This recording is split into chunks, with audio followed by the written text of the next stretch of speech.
4:30 বাজে। সিকিমের উদ্দেশ্যে বাড়ি থেকে বেরোলাম। চলো যেতে যেতে কথা হচ্ছে, নাহলে লেট হয়ে যাবে। গুড মর্নিং সবাইকে, শুভ সকাল। চলো যেতে যেতে কথা হচ্ছে। বহরমপুর পৌঁছে গেছি। Good morning.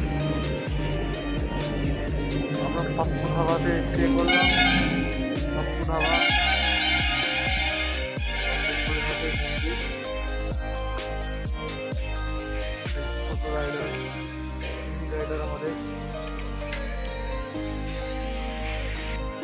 ম্যাডাম ঝিমিয়ে গেছে।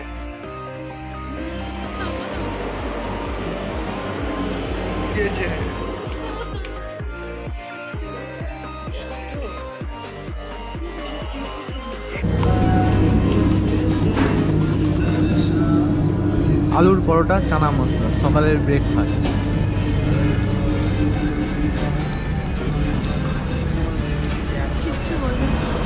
শরীর খারাপ হয়ে গেছে, এইটুকু এসে।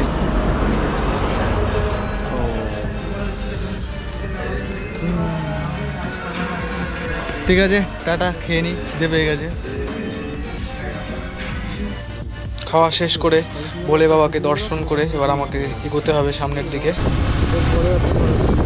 বহরমপুর পার করলাম, পার করে আমরা এখন যে ফারাক্কা আছে, ফারাক্কার কিছুটা আগে আছি। 2017 সালে যখন দার্জিলিং যাচ্ছিলাম তখন এই রাস্তাটায় কাজ হচ্ছিল, খুব বাজে রাস্তা ছিল। এখন তো খুবই ভালো রাস্তা হয়ে গেছে, বাইক চালাতেও ইচ্ছা করছে। তখন এই একটা ব্রিজ দিয়ে যাতায়াত হচ্ছিলো, ওই ব্রিজগুলোতেও কাজ হচ্ছিল। তো যেতে যেতে মনে পড়ে গেল।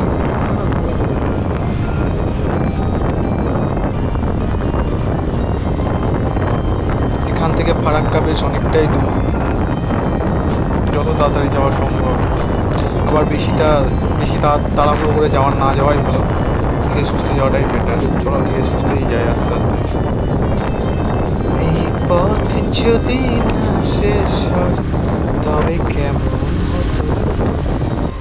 আমরা এখন টোল প্লাজায় চলে এসেছি, কিন্তু আমরা টোল দেবো না, আমরা বাঁ দিক দিয়ে পালাবো।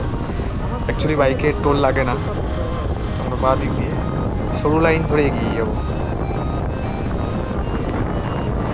বাঁ দিকে দেখো নীল রঙের যে বোর্ডগুলো রয়েছে, ওখানে অনেক গুরুত্বপূর্ণ জিনিস লেখা আছে।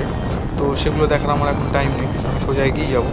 তোমরা পারলে কখনো দেখে নিও, বাট আমি এখন দেখছি না। এর আগে দেখেছি কিছু কিছু জিনিস আছে যেগুলো খুবই দরকার আছে, খুবই গুরুত্বপূর্ণ কিছু জিনিস থাকে। চলো আমরা সরু লাইন ধরে এগিয়ে যাই।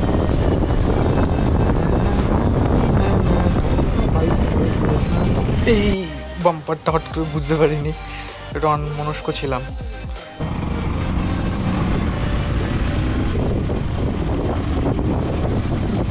খিদে পাচ্ছে, একটু চাই ব্রেক দিতে।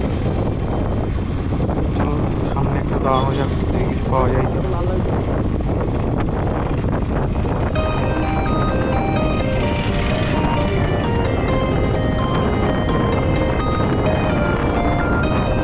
ফারাক্কার 47 কিলোমিটার।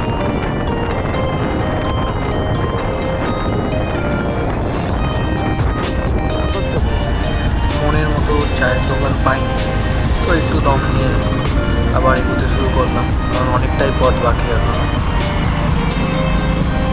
ইসলামপুর হাইওয়েতে আছি আমরা এখন। সুন্দর রাস্তা।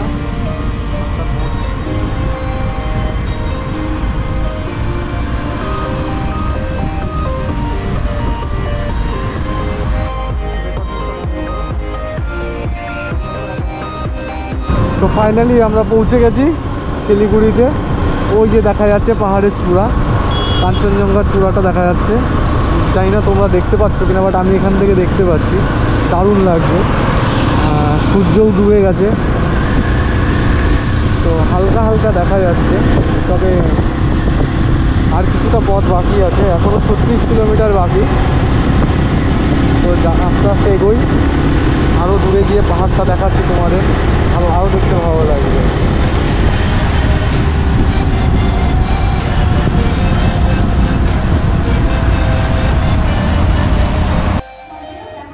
আমরা এখানে এসে রুম নিজেরাই খুঁজে নিয়েছি, মানে আগে থেকে কোনো কন্ট্যাক্ট করিনি।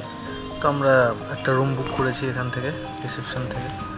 তো আমাদেরকে রুমকে নিয়ে যাওয়া হচ্ছে। আমাদের মনে হয় 4 নম্বরে, 4 তলায় ছিল রুমটা।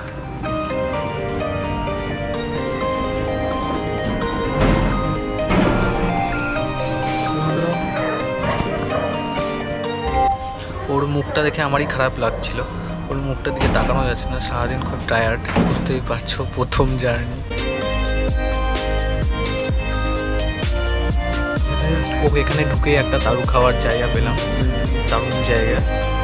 ও খুবই দুঃখজনক ব্যাপার, অ্যালকোহল নট অ্যালাউ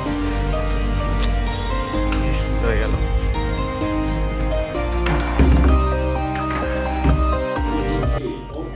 আমাদের এখন বিরিয়ানিটা দিয়ে গেল, দেখো বিরিয়ানিটা খালি দেখ, বিরিয়ানি নিয়ে খিচুড়ি বুঝতে পারছি না, ঠিক আছে। চিকেনের পিস দেবো, এই দেখো চিকেনের পিস ছোট্ট একটা, আর এই একটা দাম নিল কত? 150 টাকা। 150 টাকা তো না, 250 টাকা। হ্যাঁ দাম নিল 250 টাকা। এইটুকু বিরিয়ানির দাম 250 টাকা। এই খেয়ে এখন রাত কাটাতে হবে, কারণ বিরিয়ানি না খিচুড়ি কিছুই বুঝতে পারছি না, ঠিক আছে। দেখা যাক এখন কি টেস্ট দিল। তো টাটা, খাওয়া দাওয়া করে এখন ঘুম হয়ে যাবে। তো গুড নাইট সবাইকে।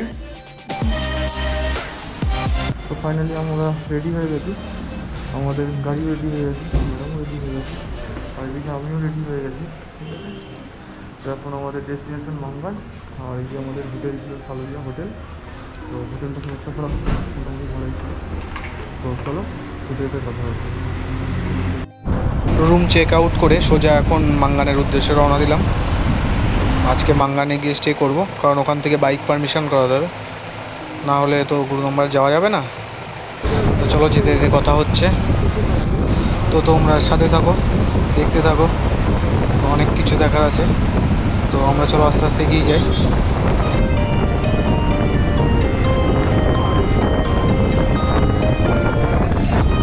সরি, যাই হোক আমরা এখন পুরো রুটটায় আছি। সামনে দেখতেই পাচ্ছি, সামনে পাহাড়, ভালোবাসার জায়গা এটা একদম।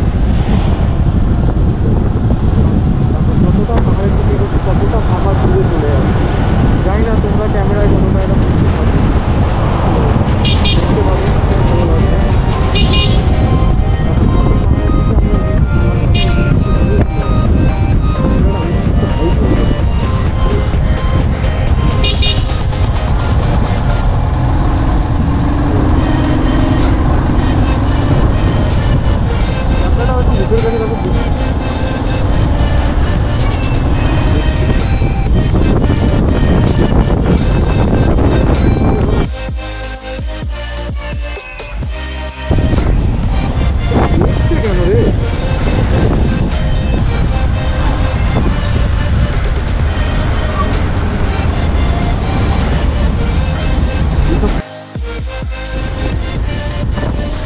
পাশে তিস্তা নদী, চকচকে কাচের মতন পরিষ্কার জল।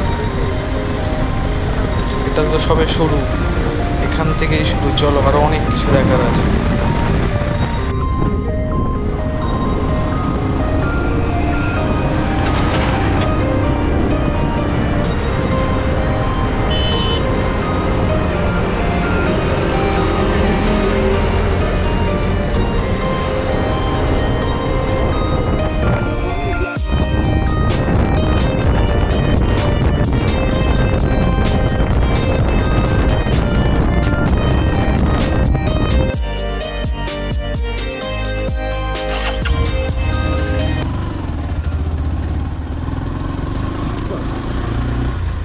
অফবিট রোড, এখন রাস্তা প্রচুরই বাজে অবস্থা, দেখতেই পাচ্ছ।